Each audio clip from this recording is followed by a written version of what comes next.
ഞാൻ സ്റ്റിച്ചിങ് ആയിട്ടുള്ളൊരു കാര്യം പറഞ്ഞട്ടെ. ഇത് കണ്ടായത് നമ്മുടെ നോർമൽ സ്റ്റിച്ചിങ് ആണ്. ഈ ഒരു ക്ലോത്ത് വരുന്നത് കോട്ടൺ അല്ല, പക്ഷെ നല്ല സോഫ്റ്റ് ക്ലോത്ത് ആണ്. അപ്പം ഈ ഒരു സ്റ്റിച്ചിങ് കണ്ടാൽ തന്നെ നിങ്ങൾക്ക് തിരിയും, ഒരു പിഞ്ഞി പോകുമ്പോൾ തന്നെ ഉള്ളൊരു തുണിയാണിത്. അതുകൊണ്ട് തന്നെ ഈ സ്റ്റിച്ചിങ് ഇട്ടെടുത്തിൽ വലിയ ഹോൾ പോലെ ആയിട്ട് ഈ സ്റ്റിച്ചിങ് ഇങ്ങനെ പുറത്തേക്കായിട്ട് കാണുന്നുണ്ട്. അതിനായിട്ട് നമ്മൾ ഈ തയ്യൽ മെഷീൻ്റെ മുകളിലുള്ള ഈ ഒരു ഇതില്ലേ, ഇത് കുറച്ച് പഴയ തയ്യൽ മെഷീനാണ്. അതുകൊണ്ട് തന്നെ ഇതിൽ കറക്റ്റ് തിരിയുന്നുണ്ടോ എന്നുള്ളത് എനിക്കറിയില്ല.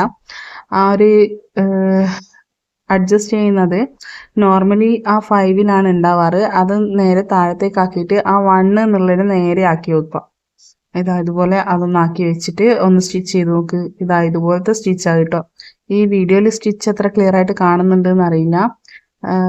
അതുപോലത്തെ സ്റ്റിച്ചായിരിക്കും. അതൊന്ന് തിരിച്ചിട്ട് നോക്കിയാൽ നമുക്ക് മറ്റേ സ്റ്റിച്ചുമായിട്ട് കമ്പയർ ചെയ്യുമ്പം നല്ല രീതിയിൽ തന്നെ ഡിഫറൻസ് കാണാൻ പറ്റും.